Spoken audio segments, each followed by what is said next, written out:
Dans la province de l'Ituri, une initiative innovante vient renforcer la lutte contre la déforestation et le changement climatique. Une jeune ingénieure congolaise s'illustre par une solution énergétique durable au bénéfice des ménages et des communautés locales. L'ingénieure en génie énergétique Gloria Kassemir a procédé récemment à la démonstration et l'installation d'un biodigesteur capable de produire des gaz à partir des déchets organiques. Cette technologie est présentée comme une alternative crédible aux sources d'énergie traditionnelles, fortement dépendantes du bois de chauffe, une lutte menée aussi par l'entreprise Cabiogaz installée à Kinshasa. Au cours de cette activité, l'experte a expliqué le fonctionnement du dispositif basé sur la digestion anaérobie de matières biodégradables telles que les épluchures, les restes alimentaires et la bouse des vaches. Micro-organismes vont consommer, après ils vont produire des gaz. Et puis le biogaz, on va l'utiliser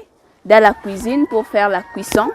Mais aussi, on peut l'utiliser pour produire l'électricité. Selon Gloria Kassemir, le biogaz constitue une énergie propre et renouvelable, contribuant à la réduction des émissions de gaz à effet de serre. Son utilisation permet également de limiter la pression sur les ressources forestières en enjeu majeur à l'Ituri où le bois demeure la principale source d'énergie domestique.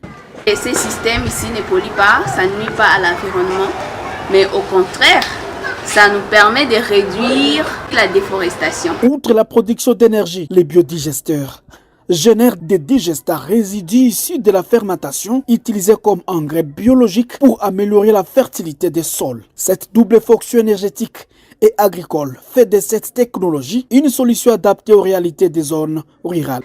C'est une alternative face au problème de l'énergie. Donc avec les biogaz, on peut être autonome et tout se joue sur les déchets organiques. On en a toujours. Donc... Comparé au gaz domestique, j'appelle, les biogaz fonctionnent à basse pression, réduisant considérablement les risques d'explosion. Mais avec ça, il n'y a pas de pression.